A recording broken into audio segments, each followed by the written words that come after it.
One of the great mistakes which people make today is to talk about mindless violence and random violence and so on, as if they want to dissociate themselves from it because does seem so inhuman.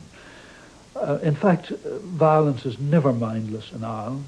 It's a highly ritualized and structured activity.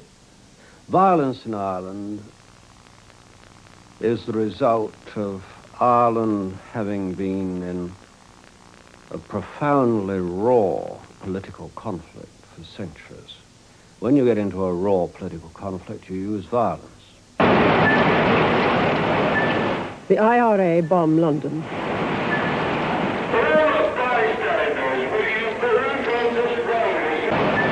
The IRA bomb London.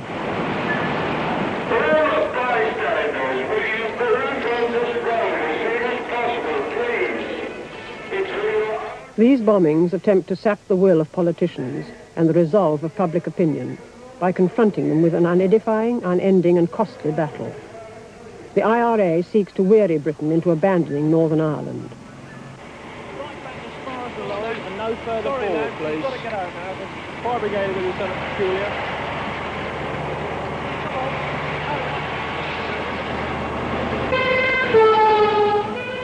But a strategy that seeks to sicken and weary can easily provoke antagonism and anger. When 21 people were killed in the Birmingham pub explosions during the bombing campaign of 1974, British public opinion simply hardened against the IRA.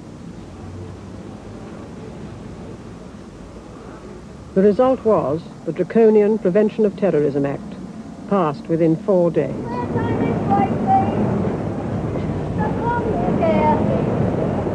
The IRA bombs of the mid-70s proved counterproductive. Now the attacks are largely directed against the security forces and members of the British establishment. Civilian deaths have fallen dramatically. In Ireland, the provisional IRA cannot contemplate a military victory in the conventional sense, but it does attempt to make the province ungovernable. The provisionals have kept the army in Northern Ireland for over a decade. It has proved impossible to defeat them, as Army intelligence reports. The provisionals' campaign of violence is likely to continue while the British remain in Northern Ireland. That the IRA has been able to wage such a war of attrition is largely due to the tacit, if ambivalent, support it gets from parts of the Catholic community. Army intelligence again. There are still areas within the province, both rural and urban, where terrorists can base themselves with little risk of betrayal and can count on active support in emergency. Many Catholics, although unhappy about the methods of the IRA, are completely committed to its aim, a united Ireland. The ambivalence which so puzzles and annoys people, that people who are not themselves in favour of violence, still because of their making a distinction between the objectives of terrorists and their methods, will go so far in cooperating with security forces, but will go no further. They will not, in other words, hand over suspects, because whatever they may feel, whatever revulsion on moral grounds they may feel, there are other considerations of dissent involved in their unwillingness to cooperate with a regime to which they do not ascribe legitimacy. In those circumstances, it is difficult for the processes of law and order to function normally. It becomes difficult to get convictions. Witnesses are silent, juries nervous. In 1973, normal legal procedures were suspended. The new courts sit before a judge without a jury. Most convictions have to be obtained from confessions. It's not really surprising, therefore, that during interrogation at police stations, like this one at Castlereagh, confessions have been extracted under severe physical and mental duress. Strenuous attempts, helped by media indifference, were made to deny this. However, it was officially admitted in a government report in 1979.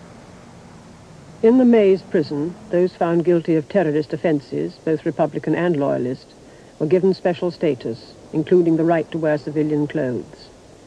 In 1976, it was abolished. The H Block prisoners remembered Ireland's tradition of prison protest.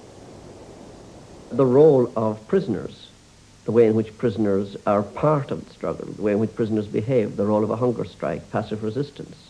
It has echoes throughout Irish history, which those involved are very conscious of, and indeed which effectively legitimizes virtually the entire range of conduct.